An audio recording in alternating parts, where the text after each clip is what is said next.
Hello, everybody. Can you guys hear me good? Yeah. Awesome. All right, so we're going to talk on time today. And you guys know I like to play with the words, so I spell talk as a T-O-K. No sponsorship from TikTok for this video. Just want to throw that disclaimer out. So let's start off. Question for the audience. Can anybody tell me what time is it? And coach, it's not game time. But can anyone else tell me what time it is? Now. Huh? Now, that's a good answer. So it is now, but in case somebody would have said, I don't know, what is it right now? 7:53. Clock says 7:53. This is here. In New York, it's 10:53. Somewhere else in the world, it's 11:53, and so on and so forth. But anywhere that you're at, whether that's here or over there, it's always going to be now. So the time we're in is now, and the place we're in is here. So here, we're going to tie that back in later, but I wanted to start off with that. So starting off right here. I'm going to reference about 4 works. And if anybody wants to talk to me after, again, caveat real quick. This is not so much that I'm giving you guys a lecture. This is more I'm taking the perspective of a student. And I'm studying these things. So if anybody wants to have this conversation afterwards, this is meant to elicit the thoughts in your head. And we can build afterwards. So one of the first ones that I'm going to go off of is if you go online, there's a little lesson put together by KRS-One. It's called The Power of Future. Is anybody familiar with that? I'm familiar with KRS-One. Not with The Power of Future?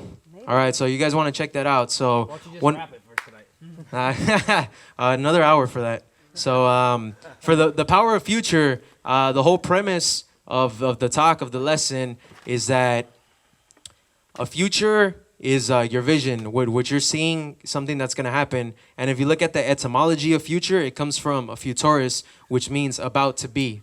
So when we look at the future can be seen of or thought of as the realm of imagination. Because anything that we're imagining, anything we're seeing in our mind, even though it hasn't happened yet, in the present, we're experiencing it. And through neuroscience, which I'm going to get into it, but anyone's familiar with Joe Dispenza, with hypnosis as well. And anytime you get into that state, your mind cannot tell the difference between something that's experienced and something that's real. So even though we're experiencing something that hasn't happened yet, our body can actually respond presently as if we've already had that experience through emotions. But so the reason I bring this up is I want to make the correlation between the past as being our memories, right? Because anything that we have a reference for is in our memories, but that's something that's in the past. And with this work as well, you'll see that whenever we stay anchored to our memories, say we wake up in the morning, first thing we want to do is grab our phone, want to check our social media. Maybe not everybody here has social media. Maybe you're checking your text messages. You get up, you see your pictures hanging on the wall. All these things are reminding us of who we were in the past. So past is memory. Future is imagination, and then the present moment now, that's being. That's us, what we're being right now. So slight right there. We're going to move into the next part, and I want to tell you guys a story. Do we have any Naruto fans here? No Naruto fans? All right, that's fine. Nobody's going to get that one. So we'll go to the next one. So the way that this story starts off is there's 2 little girls being born. Any birthday, if you guys, we'll shout out to the Leos. They're both born July, we'll say 24th. So they were born about 20 years ago, and they've been living their lives. They have a certain sense of what reality is. And I'm going to pause real quick. So I was supposed to say before that. So we all know that whatever happened in the past affects the future, right? Because whatever has happened has led us to where we're at today. Does everybody agree with that? Anybody conject or disagree? What about, does anybody think that the future can affect the past? Yes. Okay, cool. Thank you. So the reason I bring this story up is because 20 years later, they end up finding out that the girls got mixed up when they were born. So they lived their whole lives having this paradigm and this idea of what they think their reality is, only to find information in the future, and this past that they thought they had is not the reality that was, real or what they were actually experiencing. So I have that example. And I'll use one more story. So this one is a story about a being that grows up its life thinking that it's separate from God, from its creator, only to one day look in the mirror and to realize that what they're seeing is, messing up. Yeah, they're basically the universe unraveling or developing itself. So the reason I bring that story up is because this being that doesn't know that it's one with the universe and ends up realizing it's one with the universe is all of us here today. Because I believe at some point we feel like maybe we get lost off of our path or whatever we think we're supposed to be doing in life. But we need to remember that we are one with everything, and we're going to move forward into our next topic. So just to touch base real quick, talk about memory as the past, imagination as the future, and then we gave an example about how something in the future can affect time in the past. All right. For our next part, I want to talk about time. I'm not going to get too much into the etymology, but one example, do we have any Spanish speakers here?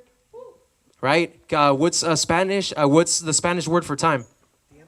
Tiempo. Tiempo. What does tiempo sound like? Another English word. Tempo. Tempo has to do with music. So from time and tempo, we know that it has to do with some kind of sound or some kind of repetition. We get words like temporary. We get words like temporal, and then tempo that we just had right now. So we get repetition, and one of the things that repeats itself, we have a specific word for that in English. That's called a cycle, right? Cycles repeat themselves. So when we get into the word cycle, we're going to go into two things real quick. One, just want to make the reference to Hertz waves. Anybody familiar with solfeggio frequencies? Yeah? Right? So with Hertz, you have, it's like a sine wave, and it will repeat itself. When it's slower, it's going to, the lower the Hertz, it's going to have a slower frequency. The higher the Hertz, it's going to have a faster frequency, so it's going to repeat itself. So cycle, we're making the connection to sound again, right? Because we're now and we're here, right? Here also has to do with sound. So making that connection. So besides the Hertz, solfeggio frequencies, we also are going to touch into astrology real quick. So before I get into astrology, I know there's a couple people here talking about morality that are familiar with Mark Passio's work, right? I know a lot of you know about the trivium. Does anybody not know about the quadrivium? You don't know about the quadrivium? Anybody else doesn't know about the quadrivium? We're going to touch on the quadrivium real quick. So the trivium has to do with language. I'm not going to talk about that. That's another talk. We're in the quadrivium. We're dealing with numbers, right? So basically, quadrivium, it's a four-way path. So the first thing that we're looking at is numbers, right? Just the way numbers work in general. So if we look at 0, 0 would be the void.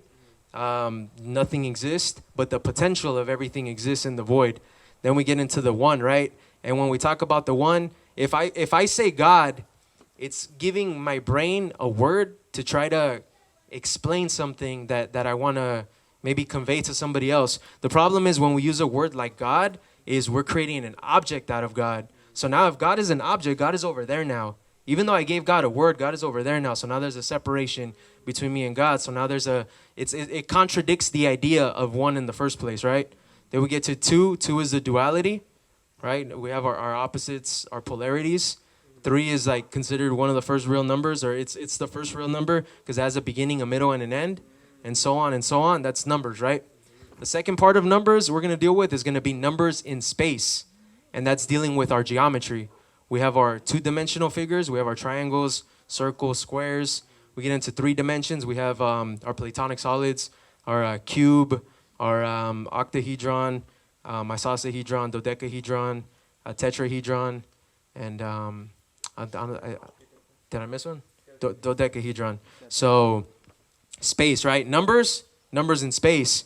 After the third part of the quadrivium is going to be music, and music deals with numbers in time. So the reason that it's important to know about geometry first is because since we're talking about time, right? We have our tempo, and we know that we can divide notes. We can divide a whole note into like half notes, into quarter notes, eighth notes, depending on the time signature that you're using, right? So the reason I bring that up is because with the hertz, depending on the hertz that you're using, you can get one of those geometric patterns that we see with numbers in space, and that's where the cymatics comes in, right?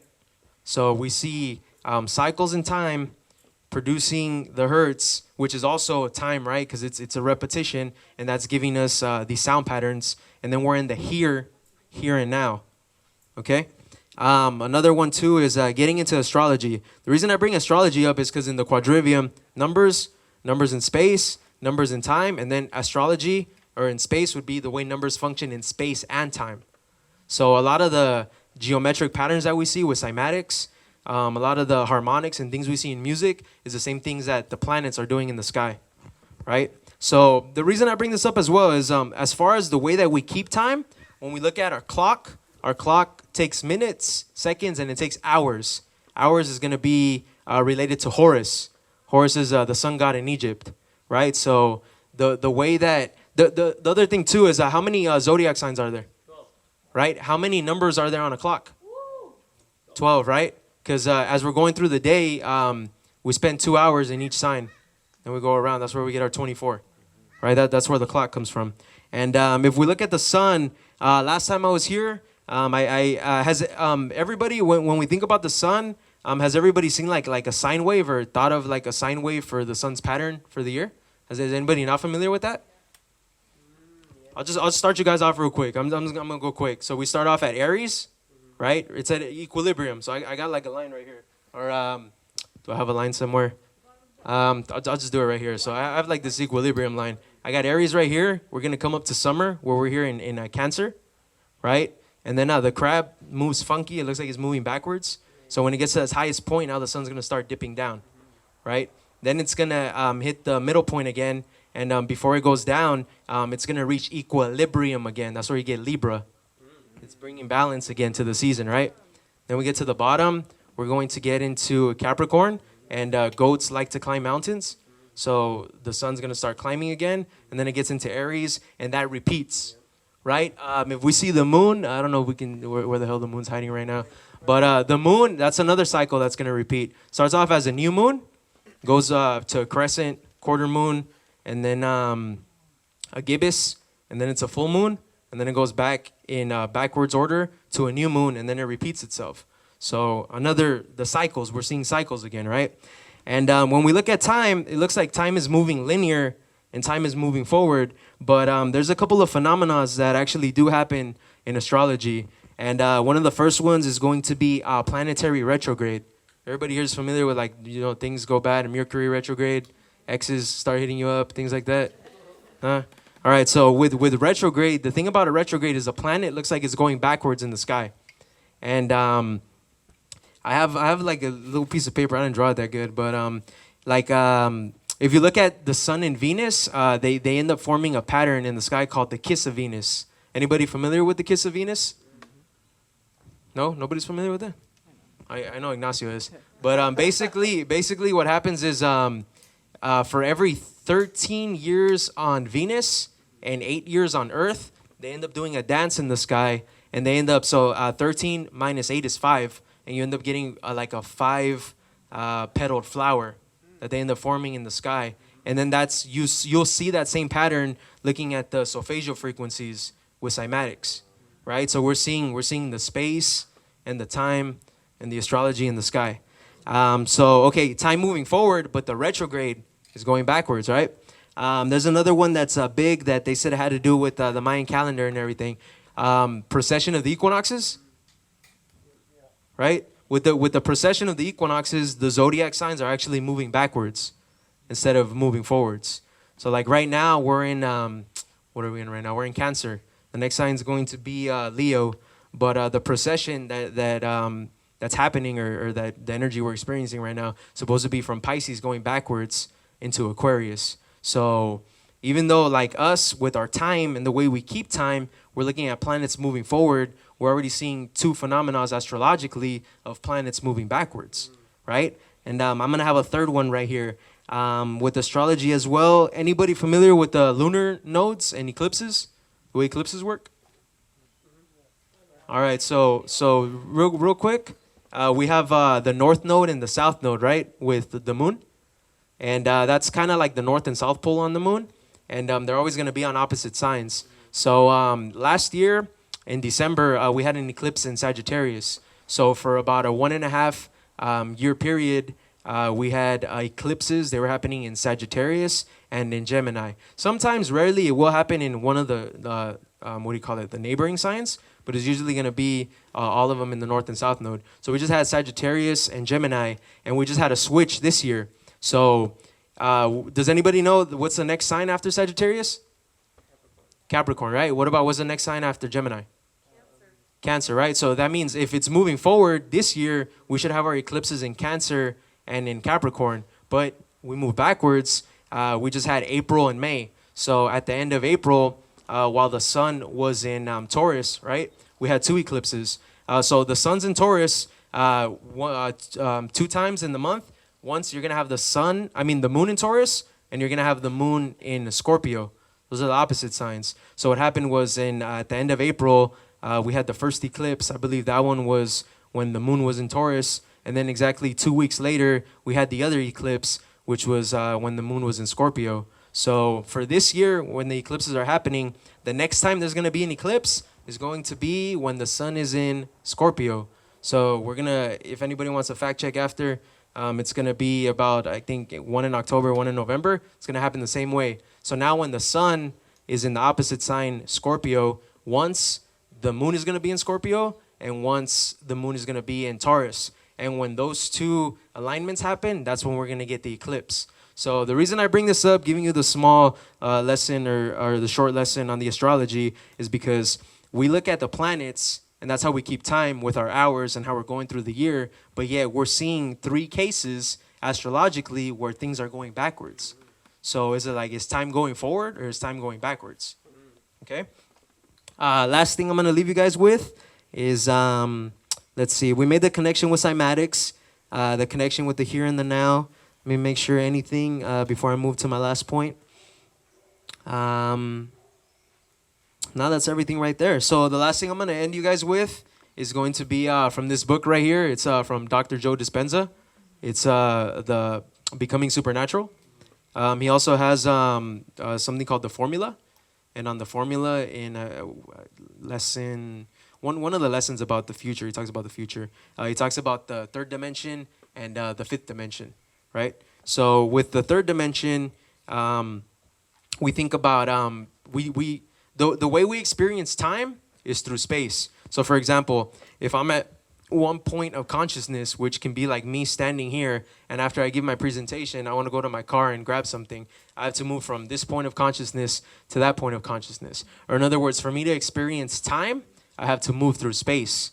And in this 3-dimensional reality, what we have is an unlimited space. We can go through space, but time is linear, right?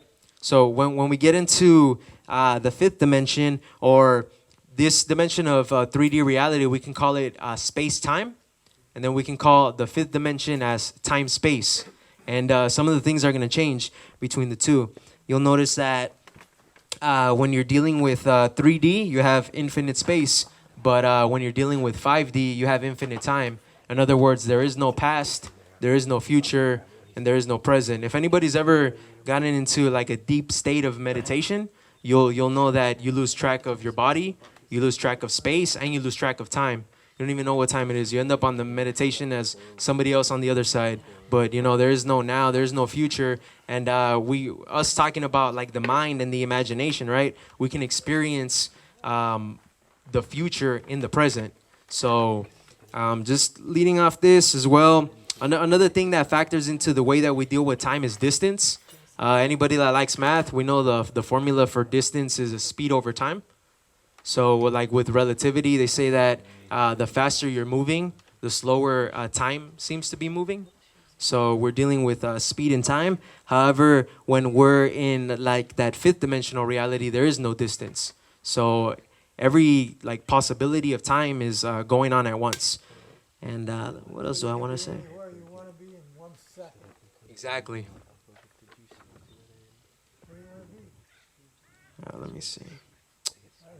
Right here. Yeah. Here and now, right? Last thing, so time is linear, but if we experience it like in a 5th dimensional reality, or basically this reality is we're experiencing it with our senses, and then this other reality we're experiencing it with our awareness. And right here, time has to be linear, because that's how we move through an infinite space. But in an infinite time, there is no past, present, and future. Everything's happening all at once. So I'm going to leave you guys with just one thing, and then we'll open it up to questions, which would be us talking about time and music and sound and how all these things are correlated. Can music be played backwards? I'll just leave that. Any questions? Preguntas, no? I got one right there. Green language. Yes, sir. The word temple. Does Yes. that relate to sounds as well? Does that give us like kind of a clue tempo. to the nature of how these buildings Tempo? function?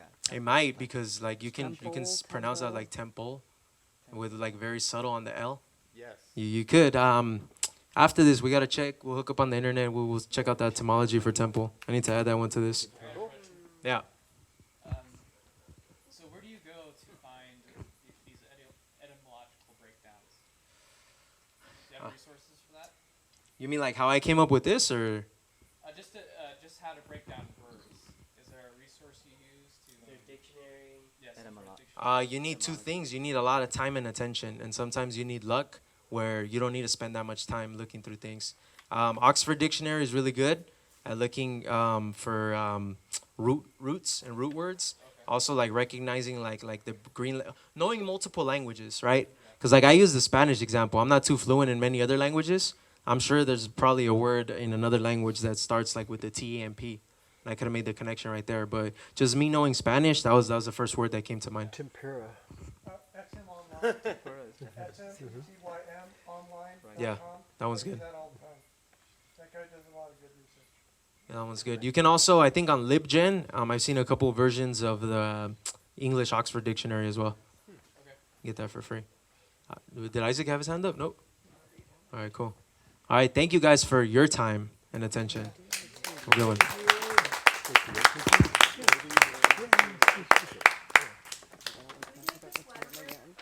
A sweater break? Yeah. Yeah.